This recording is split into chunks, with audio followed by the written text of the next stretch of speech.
Darwin was never supposed to be a part of the Watterson family. His legs grew because of his emotional bond with Gumball, and the scrapped original model for his character actually appears in the void. In this video, we're going to go over that, and so much more, going deep into Darwin's entire story. I've gone ahead and watched Gumball for hundreds upon hundreds of hours to find every piece of lore in the show, so hopefully you can learn something new about Darwin in this video. Darwin's early life. Darwin's full name isn't just Darwin Watterson as you might think. In the episode The Party, it's revealed that his full name is Darwin Raglan Caspian Ahab Poseidon Nicodemus Watterson III. However, this name might not just be a bunch of random names all thrown together. The name Darwin could be a reference to Charles Darwin, famous for his theory of evolution, often associated with the Darwin fish symbol. Raglan could either reference a naval ship from World War I, or Raglan, a town in New Zealand known for its surf culture and dolphins. Caspian could be a reference to the Caspian Sea, the largest enclosed body of water in the world. Ahab is likely a reference to Captain Ahab, a character who was obsessed with hunting the white whale. Poseidon could be a reference to the Greek god of the sea. Lastly, Nicodemus might reference Nicodemus the Haggarite, an 18th century saint, known for his writings and spiritual contributions, as well as his deep love for all things. This combination of names adds a layer of depth to Darwin's character, potentially reflecting a mix of history, literature, and mythological references. At first glance, this may seem kind of weird because why would a 10-year-old have such weird names that reference historical things? However, later in this video, I have a theory on why Darwin might have all these names. But for now, back to Darwin's story.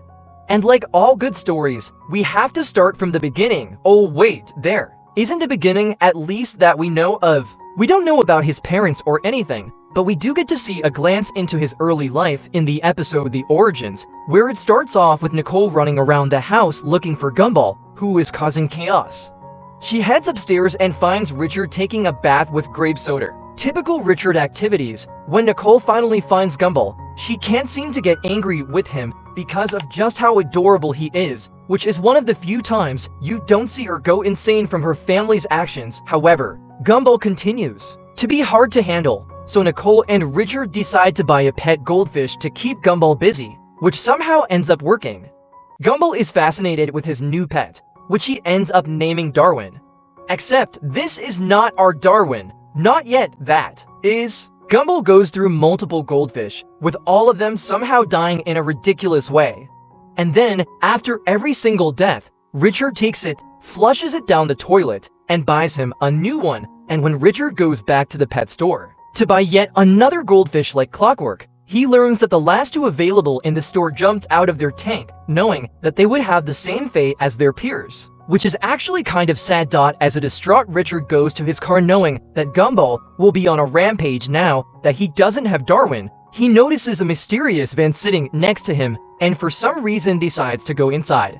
And in this store is a bunch of various unique items. Richard finds a goldfish that is not for sale, but easily convinces the seller and buys it for $100. As Richard is walking out, though, the mysterious figure tells him that this is not any ordinary fish, and it's way more special than it seems. The next day, Gumball is playing with the new Darwin, and he is surprised to see that Darwin understands everything that he's saying and is copying his every move. They both reach for each other's hands, and out of nowhere, a strong connection forms between them, as if they can feel each other's emotions in their hearts.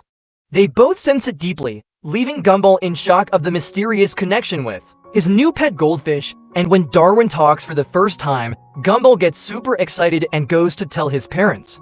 But he wants to play a prank on them, so he asks Darwin to act as dumb as possible. However, when Richard comes into the kitchen, he thinks the fish is dead and goes to the bathroom to flush him down the toilet. Right when he's about to, Gumball stops him and welcomes Darwin into the Watterson family. But when they're about to take a picture, Darwin startles Nicole and Richard, and they accidentally throw him out of his bowl into the toilet, hitting the lever and flushing him down the toilet. And then this continues into the next episode, which is The Origins Part 2, where Darwin ends up at sea and is determined to get back to Gumball and his family. Darwin jumps out of the water and makes his way onto land. However, he doesn't get far due to him being a fish, but the bond between Gumball and Darwin is so strong that it keeps him alive, giving him lungs and legs to continue moving forward.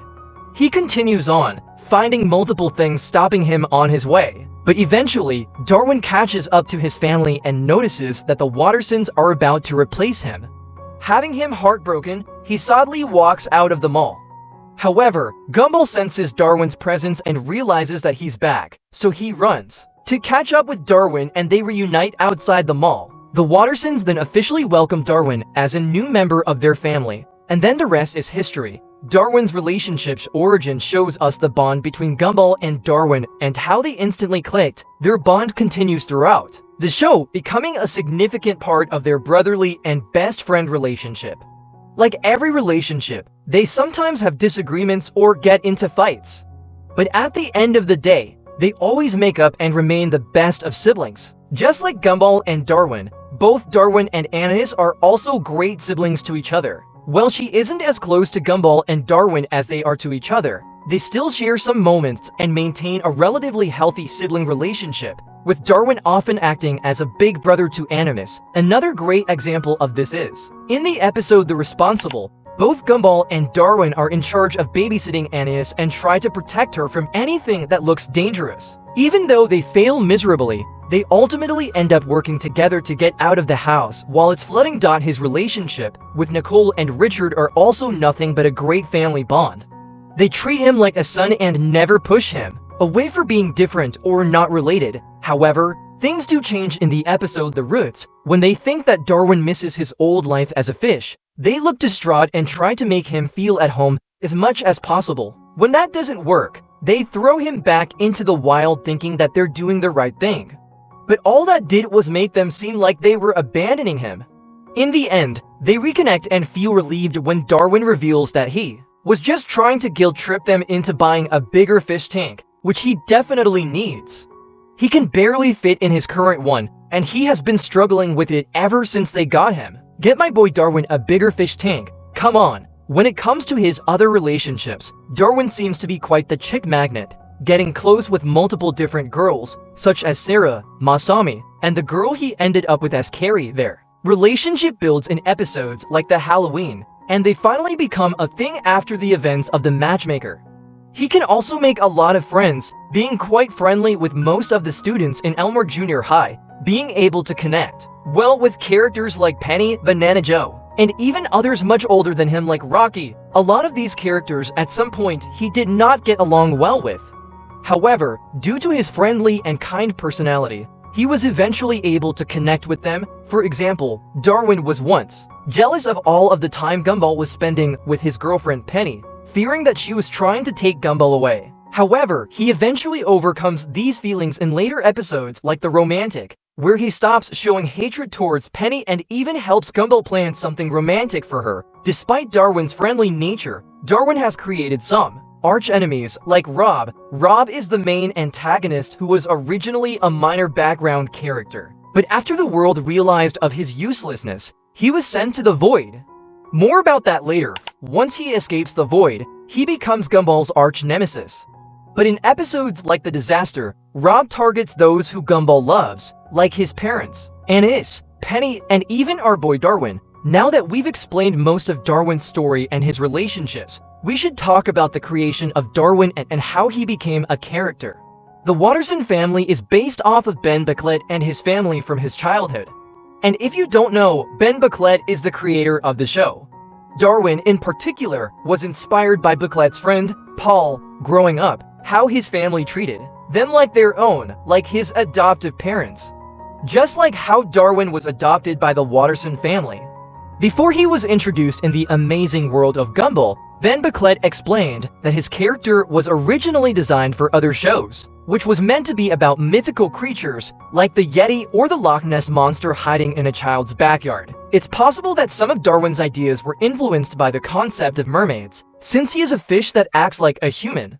Or he could have been a whole mythical creature that looks way more terrifying than mermaids, which I can't imagine my boy Darwin being. I mean, just look at him. However, if you remember earlier, I mentioned having my own theory about Darwin's long name.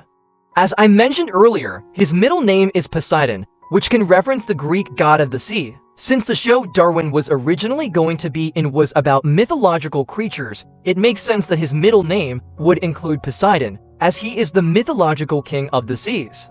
Not all of Darwin's name is related to mythical creatures. However, if the creator did purposely give Darwin the name Poseidon after the mythological Greek god, it's possible that the rest of Darwin's name actually connected to something. But hey, that's just a theory, a game theory. Oh wait, wrong channel. A Gumball universe theory, yeah, subscribe.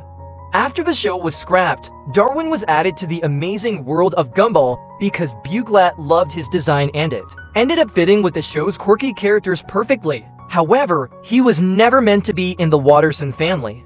From an early version of the show, Darwin was originally gonna be a class pet, but was eventually gonna grow legs and become a student at Elmore Junior High, where he still would have been Gumball's best friend, most likely still joining him in his wacky adventures. However, Darwin's design is used for another character named Ribbit, who appeared in the episode The Copycats. He is very similar looking to Darwin, but instead of being a fish, he is an aqua blue colored frog who wears purple pants and is barefoot, the opposite of Darwin, who has no pants but does wear shoes. His design was based off of a Chinese knockoff of the show called Miracle Star, and was turned into a whole episode about them continuing to copy the Watterson family until they meet their own fate at the end of the episode. Another thing about Darwin is that he is canonically black. In the show, Darwin of course is a goldfish. However, what used to be a theory eventually became real. On X, formerly known as Twitter, Ben Backgay was asked if Darwin is black. Ben then replied to the fans simply saying yes. Overall, Darwin's story shows more than just representing culture. He's a great example of how showing love and caring for people can take you a long way. Although we don't know much about Darwin's life before the Wattersons, it's safe to say that he's found his new home and found others that take care of him. But because you watched all the way to the end, on your way out, I'd really appreciate if you subscribed.